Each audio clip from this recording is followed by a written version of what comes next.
Good morning, everyone. Good evening, good afternoon, wherever you are, and welcome to this week's Weekly Energy Boost. My name is Elisheva, and this week we are bringing back one of my favorite, but also I know one of our listeners' favorite guests, Daniel Naor, resident Tikun healer, Kabbalah instructor, and all-around amazing soul. Because this week we are unpacking what the past can teach us. And this week especially, there are 3 windows in a way that converge to give us this opportunity to reboot, refresh, reinvigorate our perspective, right? It's not about starting a new journey. It's about reframing the journey that we're on to experience it differently. And that's the combination of we're beginning this week, of course, the new moon of Leo, which was just yesterday, Saturday. So we have a new energy that's coming at us with new opportunities, which I hope we'll have time to talk about as well. We, in the frame of the Torah readings and Zohar readings, we are starting a new book from the 5 books of Moses that we look at to understand and decode these teachings. And there's also an interesting, we don't always talk about it so much, but the influence of Mercury, the planet Mercury, in this process right now, specifically this week, gives us an additional energy to reflect on the past, to go backwards in a way and harvest opportunities and insights that we might not have seen or been able to see for the gift that they were when they happened. So we want to use the collection of these influences to shine some light on how to use our past as a tool for growth, for expansion, for healing, and for elevation. And who could be better to have this conversation with than Daniel? So Daniel, thank you for being with us. Thank you for bringing me back. As always, waiting for this moment. From a long time ago, right? You've been holding on to it from the past. As always, Weekly Energy Boost is a 7-day forecast where we provide our listeners with the most practical and powerful tools to navigate the coming 7 days.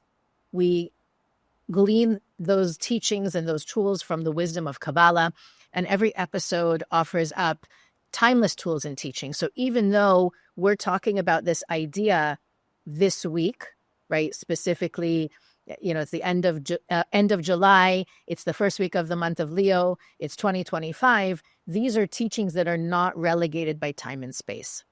So as we look at the combination of these influences, Daniel, I think it is important to, by the way, I forgot about another opportunity this week that's coming at us. We also have the death anniversary of Rav Isaac Luria, who's known as the Ari, who was a Kabbalist from, I don't know, about 500, 600 years ago, who shares with us so many of the teachings around the journey of the soul and reincarnation. So that's another light, like a flag that's telling us this is a week to examine the past and look for those clues. So I think the best place to start, especially since many of our listeners are not experienced Kabbalah students or maybe listening to the podcast for the first time, I think it's always good to give us a setup, an intro for the conversation. The Ari speaks about reincarnation as a major key to understanding our soul's journey, to understanding even the different challenges we experience or our personality traits. How can exploring the past and past lives be a roadmap for our spiritual work? Yes. When we look at the point of view of Tikkun, which I like to talk about and work with, right? Tikkun, by default, it's the life lessons that our soul came here to learn. And by default, it's a repetition of the past, right? Whatever is unresolved from the past will continue to be relevant and try to resolve itself in the present. So, first of all, the Kabbalistic teaching that time is not linear, it's really circular. It repeats itself. And as we learn from the basic Kabbalistic teaching that time, space, and motion, but in particular time as we're dealing with it now, past, present, future, is really an illusion. But what does it mean practically? Practically means it's all happening right now. So the past is in the now. The future is in the now. So if we really want to live a better now and a better future, it's relevant to revisit those places in the past that we were affected by, that had such an impact on us, whether in a previous lifetime or from early childhood or even from 10 years ago. We weren't capable back then to deal with it, to process it, to digest it. So they left somewhat unresolved. Maybe it was a relationship that broke my heart that I never got over. But life moves forward, right? And that's sometimes what we're telling ourselves is just, keep on going. I have to keep on going. I cannot dwell in the past. And we're not talking about dwelling in the past. We're talking about processing the past. Sometimes, I worked with many people that never gave themselves time to grieve. So they lost a loved one, but life had them, so they thought, forced them to just move forward or work. And so that heartbreak or that unprocessed pain still stayed within them. And why is it relevant to revisit that part of the past and process it in the now? Because whatever is unprocessed in the past won't allow us to fully move forward and embrace the now and in the future in a complete way. So it depends on what frame we want to take. Obviously in Kabbalah we learn a lot about the value of revisiting past lifetimes. Sometimes we don't have a reference, we did a Kabbalistic astrological reading that can give us a lot of insights of our past. Maybe we didn't have that, we don't have a clue. We don't necessarily always have to go, because whatever we find in our past, even from our childhood, most likely it's connected to our previous lifetime. Everything is one, time is circular. So it just depends on what aspect of the past, what frame do I want to start with. And it's really up to us whether it's a previous lifetime, whether it's early childhood or something that happened 5 years ago. What we want to address, especially today, is the importance of working with the things from the past for the sake of moving forward in a better way. So how do we know when something from the past is influencing us today? Especially because, you mentioned sometimes it's not even in our conscious awareness. We might not even realize that a behavior or a pattern or a challenge persists because of something from the past. So what are some common signs we can look for, or phenomenon, let's say, in our own lives or in our own processes that can help us identify there's something from the past that I need to revisit and perhaps heal? Yes, very good point. So most of, if not all really, of our Tikkun, which is the areas of growth, the areas that we came here to transform, we can assume, and it's safe to assume, that is already a repetition from the past. So when we look at the signs or the symptoms as they show up in the now, we really want to look at them and give them greater context to how are they linked to the past. So here are a few things that we can look at.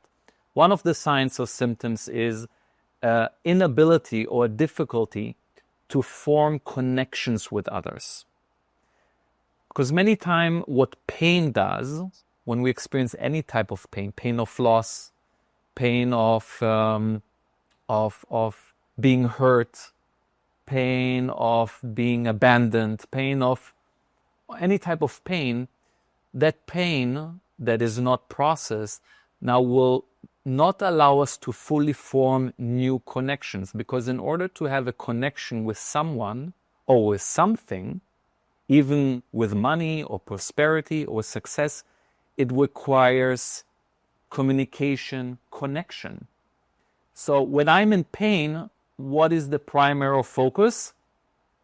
Survival mode. I need to protect myself. And then when I become overprotective and shield myself and put up a wall, it will make connections difficult. So if you look at someone and see they have a hard time forming connections, relationships, or even connection with co-workers, or they're like isolated, it's most of the time is an indication of something started this, and is something, probably something way in the past, childhood, previous lifetime, that formed some kind of overwhelm that now doesn't allow flow in relationship and connection.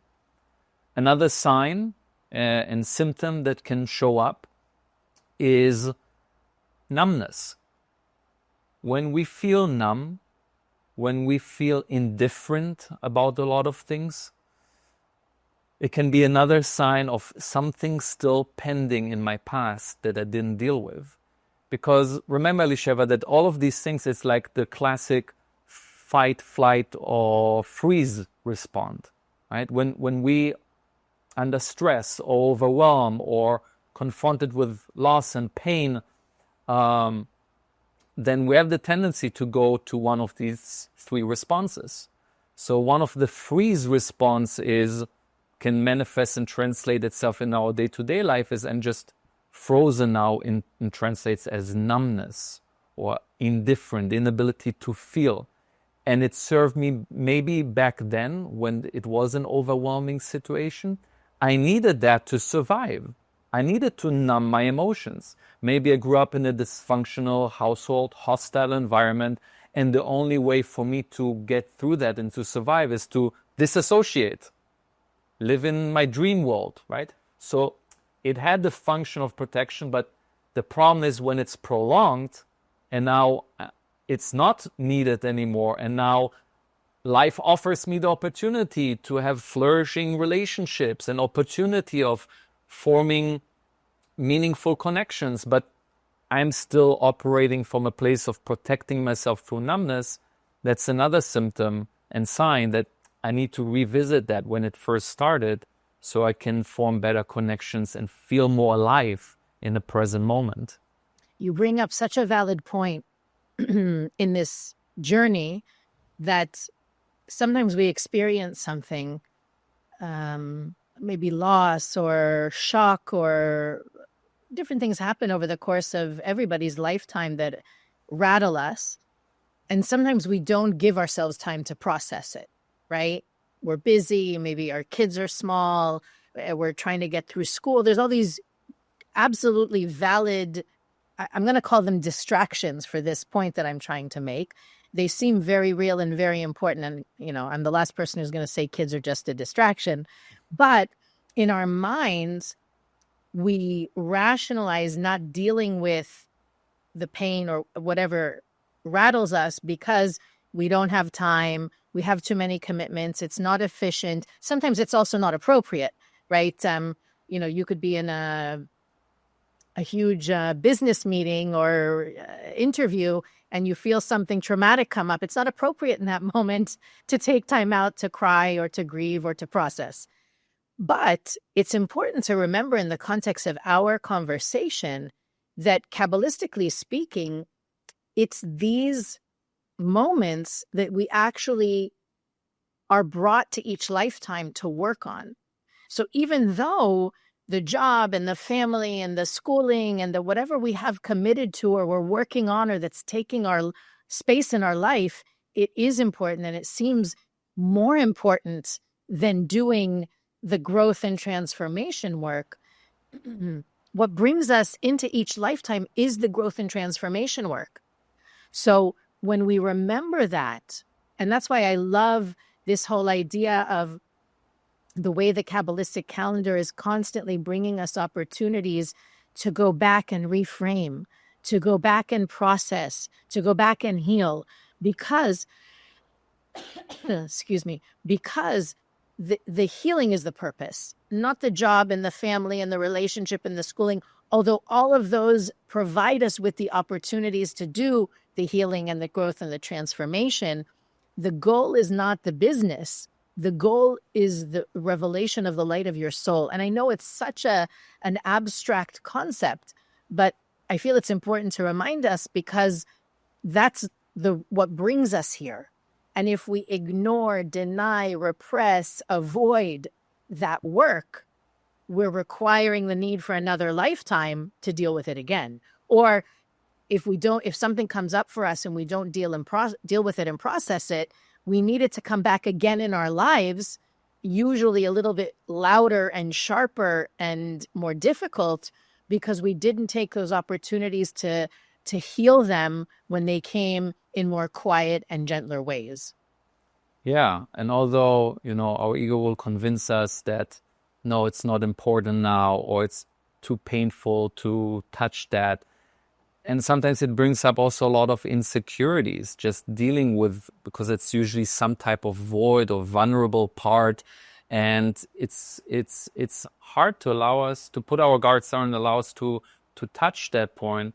And so we rather be busy with things that we feel are lifting us up, where I get a sense of validation, where I get a sense of self-worth, right? So we're making ourselves busy, let's say with work, because in work I get the feedback, and if I perform well, then I feel good about myself, right? If I managed an amazing project or completed something, now I feel a sense of accomplishment. But like to your point, Elisheva, the greatest accomplishment is not what we do externally. The greatest accomplishment is to accomplish what our soul came in this world to do.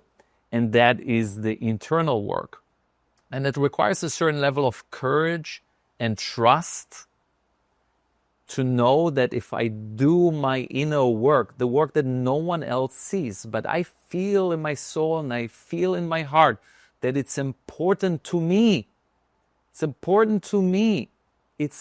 Because all of us have that deeper knowing inside in what needs to be addressed. We need to listen to the whisper and then gather the courage and the strength to say, this is important enough to revisit it, to deal with it. And then, of course, it will translate 10 times, 100 times fold more successful outwardly as well in our work externally as well. Because anywhere I go, I bring myself into the project, into the work, into the relationship. So if something from the past is holding me back, it will always limit my work. It will limit my relationship. It will limit my flow of prosperity. By undoing that, we're opening up all the gates for all manifestations to be 10 times, 100 times more. So I want to help break it down for our listeners. What does it look like to heal something from the past? Can you walk us through the stages of healing that you've seen or experienced in doing this work with people? Yes. So to try to give it steps and generalize it, obviously it's case by case and it's very sensitive matters most of the time. So we really need to see what shows up and how it shows up for every individual. But there are a few key elements that most of the time needs to be addressed and to be looked at that can have a good effect for us to heal the past. So the first thing that we want to look at, the first step, is to revisit, gather the courage to revisit. Revisiting might be a certain event that was very overwhelming for us, that was too much, too fast, and we weren't able to process. It might have been a person that we need to revisit it with, a relationship. And then as we're revisiting it, now from our current version, right, from the version of ourselves that is now, that is capable of revisiting it in a different way. So if back then I didn't have the strength or the resources to handle it, now through guidance, whether guidance with someone, or I can do it myself through closed eyes visualization and going back to that time. By the way, we can use powerful Kabbalistic tools for that. If you're familiar with the 72 names of God, the first name of the 72 name of God that we use in Kabbalah as a form of meditation, a 3-letter combination that helps us to bring us back in time. So we can use one of these names, for instance, in our meditation to go back in time to revisit. And when we revisit, if we're doing this work alone, you can bring in and feel and invite spiritually the presence of any spiritual masters or ancestors, or even just the light of the Creator, to feel supported. Because what makes something overwhelming that we weren't able to process, that is still relevant for the now, is that we didn't have the resources or the strength to handle it. But now we do. So as you revisit it, bring to your attention into your physical space and their environment the light of the Creator. Anything that you feel empowered by, so that you don't feel alone. Okay? So first step will be to revisit. Then second step, revisit it with a support system, with resources, whatever it is that you feel gives you strength to stay regulated while you revisit the past, and gives you the strength to stay present with it, at least for a little bit. The third step will be to integrate this part of my past as part of my history, and it was let it become a part. Don't exclude it. You see, like when we try to cut off something from our past history and don't find ways to integrate it, we're cutting like it's cutting a limb off from our body. Our whole body is one body, right? So too, the version that we are today is only because of a version that we were in the past, and even the versions of ourselves that we were in a previous lifetime. So instead of condemning these versions and say, oh, they did so terrible and they were so weak, or they were so bad or not worthy or afraid, or if we're viewing past versions of ourselves in that way, we can never feel at peace right now, because we are an accumulation of our past, our present, and by the way, our future version also already exists, but we'll talk about that another time. Do you think that applies also to situations that, let's say, the cutting things out analogy, does that also apply when we cut people out of our lives? 100%. 100%. Especially the groups of souls that we are reincarnated with, talking about reincarnation and Dari, right? The Kabbalistic writing has explained that we usually have the tendency to reincarnate with groups of souls. And most of the time, family members are part of these groups of souls. It's not our first time around. And when we reincarnate as groups of souls, there's this mutual responsibility for one another. It's another organism. It's another system. Just like our body, these groups of souls are part of us. And our spiritual growth and success depends on our connection to them. Now, our connection doesn't mean that we need to be best buddies, hang around, and love each other, but there needs to be an honoring system. There needs to be an inclusion. There needs to be an acknowledgement that you are part of me. You're part of my system. And if it's family members or parents, like, you are part of my origins. You're part of what gave me life. You're part of what shaped me, what made me me. If I exclude especially part of my parents, I'm excluding a part of me. Because we have, as Dari explains actually, that we have a part of our father and part of our mother inside of us. And Dari explains the different parts that we receive from mother and father. So from our father, we receive our surrounding light, which is all the light of our potential, motivation, and protection. And from our mother, we receive inner light, internal light, which also makes sense because we grow in our mother's womb. So it's all about all the Tikun, but also all that relates to relationships and connection and nurturing. So again, doesn't mean they could have been, by the way, the worst people in the world and could have done terrible things to us or to others. Nevertheless, they're the chosen channels to which I received life and part of my surrounding light and inner light. If I exclude that, I'm hurting myself. So to your point, definitely people, family members, but even friends or spouses that had a big impact on me, important to include and not to exclude. Yeah. So powerful. I see so much pain coming from that trend these days to cancel people or to cut them off. And just thinking in terms of the soul, what the soul has to go through every lifetime to come to the perfect environment, to give them the opportunity to heal and transform, to shine the maximum light possible, all the orchestration that goes in. And then an individual says, this part I'm not going to do. And or this part I'm not going to deal with. This part I'm not going to heal. It's such a painful thing to witness when you think of it as we're one organism and we really need one another to heal and to flow and to grow. Yeah. I wanted to ask you if there's a way to know when something has been fully processed, or to know when something from the past no longer has power over us. I think we feel it, right? I mean, if something in the past has no power over us, or when we feel it's healed, that is your question? Mm-hmm. How do we know what are the indications? To know when the work is complete. When the work is complete, yeah. I think like to call them meta feelings, right? There's certain emotions that we have, like fear, anger, joy, sadness. But then there are these things that are beyond emotions, like these meta feelings, meta emotions, which is love, which is peace, which is unity, which is harmony, right? Those are big things. Those are collective things.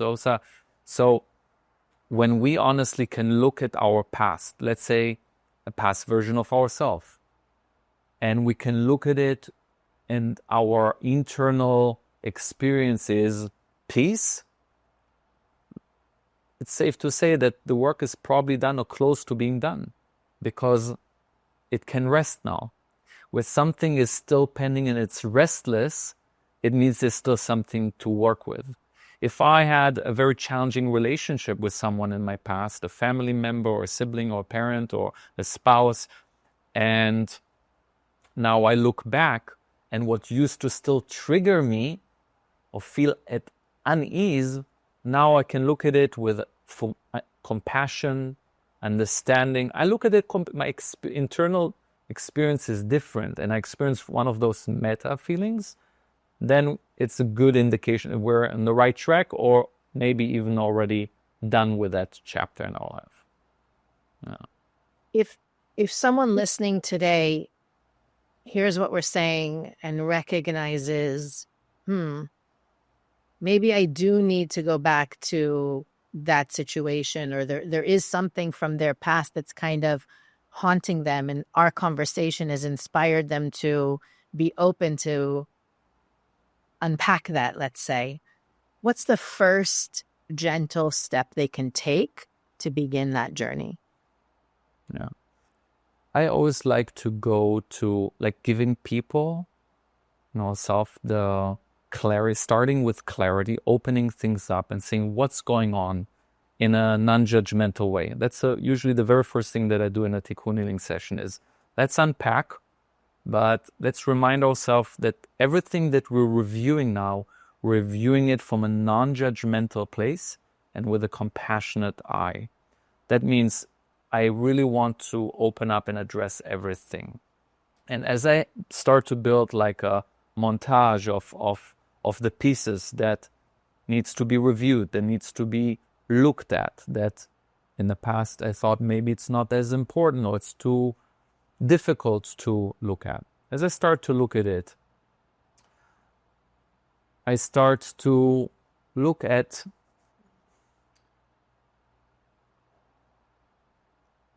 how is holding on to it or not dealing with it, or how have I dealt with it, that is creating a blockage for me in the present moment. Okay, so after we created this montage, we want to look at the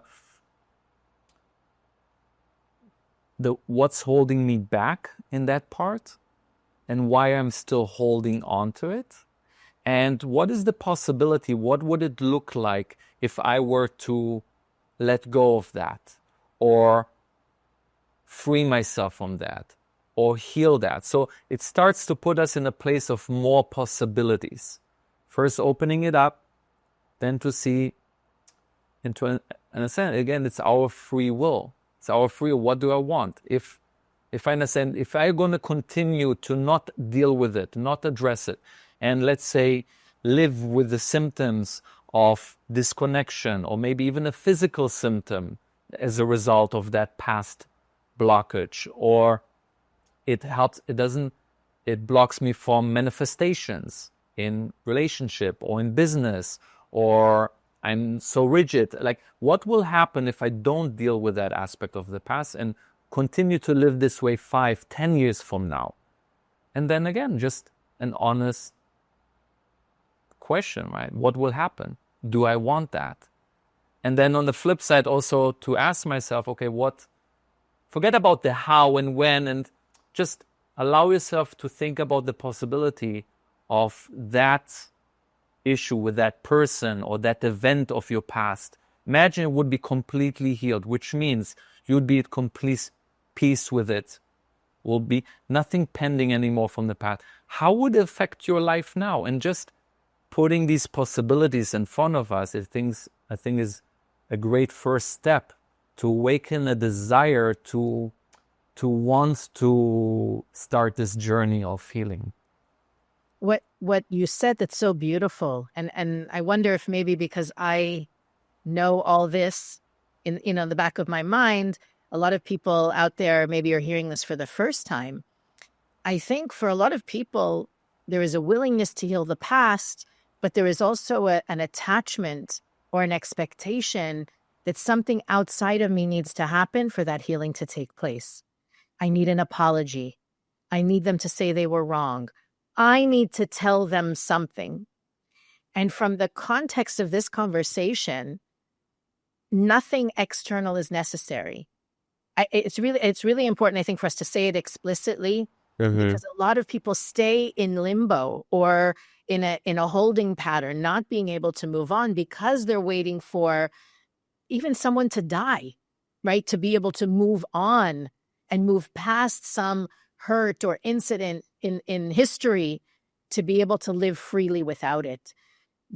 There is nothing physical that can hold us back from doing that work. It's so important to remember it. And if what I'm saying sounds impossible or too big to even swallow, I really recommend, especially if you have identified in the last 30 minutes something that you do want to at least start to work on, right? Open up to addressing it. The Tikkun healing sessions that Daniel and some of the teachers at the center do are so powerful because sometimes it is scary to touch a wound or to open up a chapter in our lives that we've worked so hard to put behind us. But putting behind us doesn't necessarily mean accepting, embracing, integrating, healing, grieving, and all the things that Daniel spoke about. So if that is something that you're willing to try and you want not only a witness, but a guide in that process, that's what these Tikkun healing sessions are all about. Daniel, maybe you can explain more what goes on, or better, what goes on in these sessions. But I feel like there's such an opening, especially, and I know we didn't have time to get too much into it, but now that we're in the beginning of the month of Leo, it's really the universe that the Kabbalistic calendar is winding down. We're 1 month away from the cleaning house and getting ready for the new year. So I find that in this month also, things that we said we wanted to work on or promised ourselves we would look into, or maybe we read a book or we heard a lecture and we were inspired to take something to the next level, and then life got busy and we forgot about it. Those reminders, those memories are going to come back this month. And I think Tikkun healing is a great way to step into a higher level of awareness with those moments. Can you share with us a little bit about how that can look? Yes. First of all, to your point, it's so, you got me inspired by it to remind me of that really there's no excuses, right? Sometimes we're waiting, and I can share with you personally for myself too. I know the areas that when I open up to someone or ask for help or got the certain guidance from someone, it's like, oh my God, what was I waiting for? You know, I gave myself all these excuses, or I was waiting for certain things to happen, like you said, externally, to give me permission to, or that's the only way, right? The only way that I can resolve it if this person will say I'm sorry, or the only way it will resolve if they will change, or maybe some areas we think it's impossible, and it's like we just accepted it and we live on with that. But it's never the case. Like you said, Kabbalah will learn it just me in the light of the Creator. So if it's just me in the light of the Creator, I don't need permission from others to have breakthroughs. I can do the work anytime, but it helps to have someone to guide us sometimes along to do that. So in Tikkun healing session is anything that you want to bring up. Really, there's nothing that I haven't worked with, or very little that I haven't worked with people from all aspects.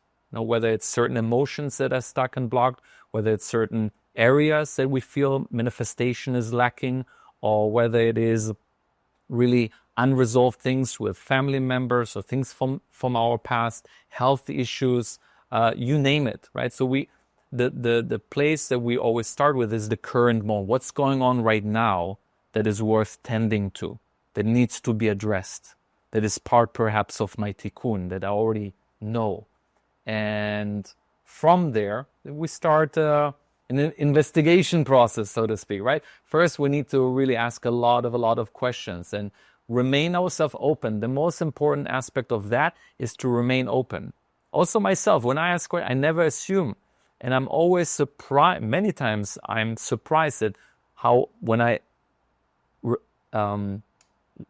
leave myself open, there are things that come up that I would never thought about.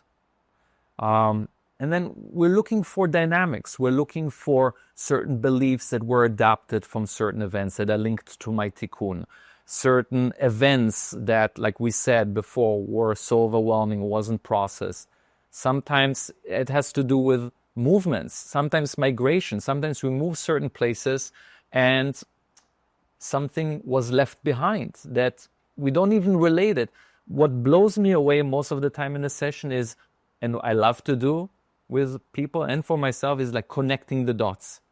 We're looking for the non-obvious. And that's why it's powerful to do it together, because most of the time we are ourselves limited in our capacity to connect all the dots. So that's what we're doing many times in the session. After we're digging deeper, we're looking at the repetitions and the dynamics, and suddenly we're connecting the dots. Oh my God, I didn't realize that inability to manifest in my business actually has to do with a migration process as I was 3 years old and my parents. Like, we don't connect the dots most of the time. So revealing the concealed and then dealing with it and integrating it in the now, this is where most of the breakthroughs are happening. And then coming up with a plan of, okay, how do we move forward now with that new version of yourself? And I think also sometimes those sessions involve meditation to tap into the higher awareness that already exists inside. Absolutely. Always. Or more 90% of the time, I like to conclude with some form of integration is visualization, meditation, something that it doesn't just stay in the mind. Oh my God, blows me. How did you connect these dots? No. Now, how do we integrate it into the heart, into our soul, that it's really allow it to sink in? And to me, that's actually proof that we have everything we need to do this work inside us, right? The meditation or the visualization is just helping us access deeper levels of strength, of energy, of awareness that already exist inside. So that's one of the reasons I love this journey. I love the power. Of course, the results are lovely as well, but it's such a beautiful journey to witness, to see. I've had so many students who've had just unbelievable breakthroughs and healing because they were willing to open up and do this work. So I really wish that for everybody who's listening. If all of us can take a step toward that healing this week, what how different the world will look. That's always what I imagine when we end an episode with really transformative wisdom. It's like, imagine if everybody takes one thing from this week's episode, the world will be a different place. And that's a very promising reality, if you ask me. As we mentioned, the death anniversary of the Ari, it's this Tuesday night and Wednesday. For those of you that like those opportunities to connect, to ask for support from souls who have done this work and perfected themselves. And especially I find that day and night, I tend to have realizations about my tikkun, about my past life, because that wisdom and that energy is available for us.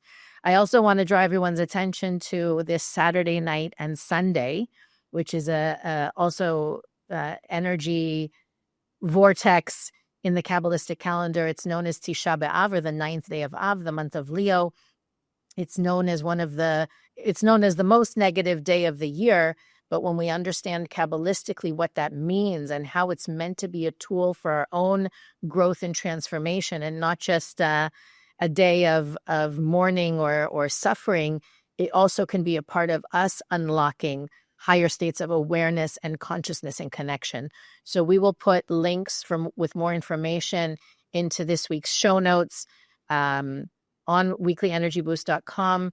And I also want to make sure that everyone knows that this week, until Sunday the 3rd, there is a 10% discount on all Tikkun healing sessions. So you need the code that's in the notes. So look down below to the description of the episode, or go to weeklyenergyboost.com to access that code. It's only good for a week. So if you're listening to this after August 3rd, I'm sorry, we'll have to bring Daniel back again to create another such opportunity. But the truth is, if you are listening on the 4th and the coupon doesn't work, I encourage you to take the leap regardless. It is worth it. It is such a powerful exploration. And again, I think in looking toward how I can prepare myself for a year of blessing, of growth, of transformation, it's such a powerful vehicle for that kind of work. Daniel, last thoughts for our friends before we sign off? Gather all the courage and strength. The soul, your heart, has everything it needs to process anything, and it's always worth it. So taking that leap of faith, of revisiting, not for the sake of dwelling in it, but for the sake of moving forward in a renewed way, and being open, just being open to greater possibilities, to look at the world in a new and fresh perspective. Absolutely. As always, you can find Weekly Energy Boost on Facebook, Instagram, YouTube, and anywhere you listen to podcasts. We have a website where you can learn more about Tikkun healing, these powerful days, and other things we think are important for our listeners to know about, including previous episodes and sending us a message, giving us feedback, asking your questions. You can also click the donate button to continue to make Weekly Energy Boost possible. But as always, the greatest thing you can do in this very moment is to share this episode with people who need, even, again, if they take 30 seconds from this week's episode, how different their lives can be, how much brighter the world can be. And of course, thank you, Daniel, for giving us your insight and your energy. That also, I think, is part of the healing process, is having that support, as you said, being able to share this process with someone on the journey is really powerful. Thank you for the opportunity to share. We'll see you next week on the Weekly Energy Boost. Bye.